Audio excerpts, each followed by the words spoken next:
All right, let's talk a little real politics. And as the dust settles from the primary fight and the nation slowly shifts into Obama v. Romney mode here, both sides are being put under a very close microscope, and we're trying to figure out the strengths and weaknesses. And if you're at the White House tonight, there is reason for concern. The president, he's likable and popular. Every poll says so.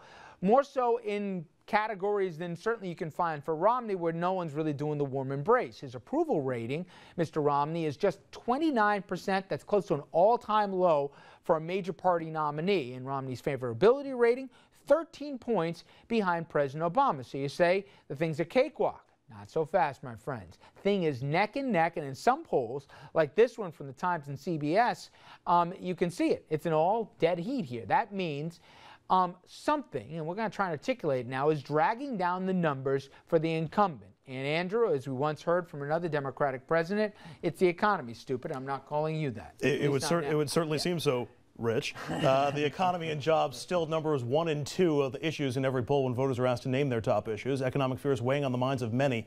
From the Times CBS poll, 4 in 10 Americans say they're falling behind financially. 64% worry about making their next housing payment. Nearly half say they're worried that the next generation will be worse off than they are. That's the opposite of the American dream. And only 1/3 think the economy is getting better. And in what may be the most worrisome snapshot for the president's re-election hopes, more voters trust Romney to make the right decisions on the economy, and more voters think the president will make the wrong decisions. That's the theme Romney was trying to play on during a speech in North Carolina yesterday. His message: if you're unhappy with the economy, blame the president and no one else. Those things he said about the prior administration are absolutely accurate about his administration. And that's why, even if you like Barack Obama, we can't afford Barack Obama. It's time to get someone that'll get this economy going and put the American people back to work. He can't continue to try and deflect blame elsewhere. At some point, he's got to acknowledge this is his economy. That what's happened is the result of his policies, not of his predecessors, not of Congress. Romney's encouragement to shift the blame for the economy could be critical to his chances. Going back to January, this is the last time this was asked in a poll. A majority of Americans still blamed former President Bush and his policies for the weak economy. 30% blame President Obama, 9% blame both. So, Rich, you can see just how critical this blame game on the economy could be. Dominic, just because Romney says so, should the president basically accept it as fact that he can't look at the last guy and say, don't blame me, look what I inherited? Or does he have to run on the economy the way it is? The president is in a very difficult position, Richard. The bottom line, and I feel bad for the guy. They handed him, and the last president, let's face it, before him was a Republican. The poll says the public knows that. Should he say that or no? But polls don't really matter. I think we pay too much attention to polls. They handed Obama the Titanic, and then said, and it happened on, and now it's his watch, so he gets the blame. And now they're going, hey, dude, it's your problem. And I don't know if he's going to be able to get around this. I really don't.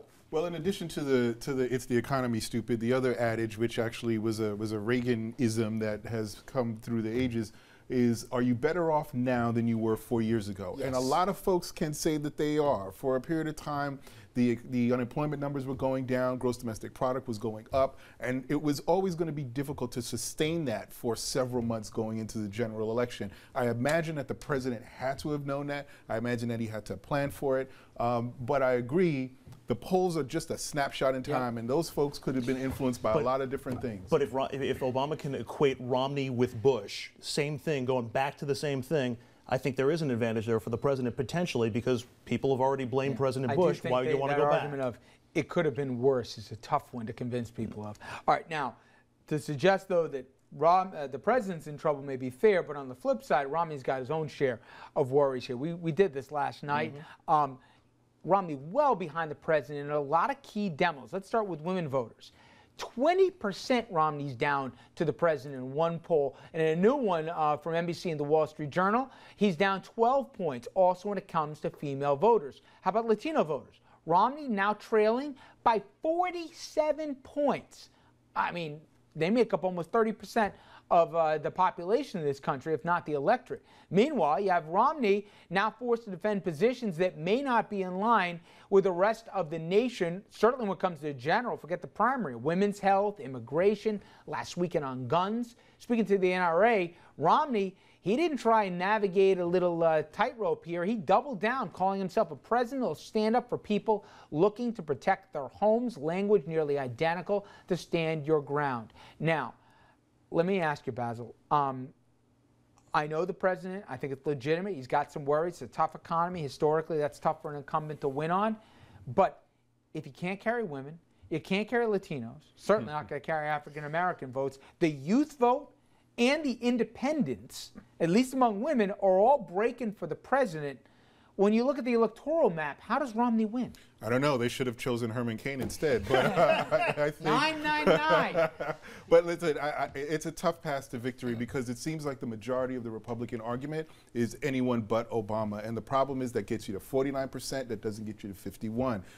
Voters actually have to like the person that they're voting for. And I don't think the Republican Party has that kind of energy for Mitt Romney. He's not conservative enough. I think they consider him a flip-flopper, and quite frankly, he's a patrician, very similar to the president. Both Harvard guys. So you're choosing from two Harvard-educated individuals, and that's a tough thing to ask voters to do and get excited about. He's got to thread the needle, Romney, to win. But Richard, the math doesn't really matter right now.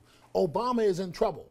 And if I'm advising the president, you better go negative real fast. You better define Romney right now before he defines you, Mr. Incumbent President, or you got a problem. Trust me, the tax returns, that's going to come up. Attack on the economy, Romney's strength, and also come up with a game plan that people can follow along with.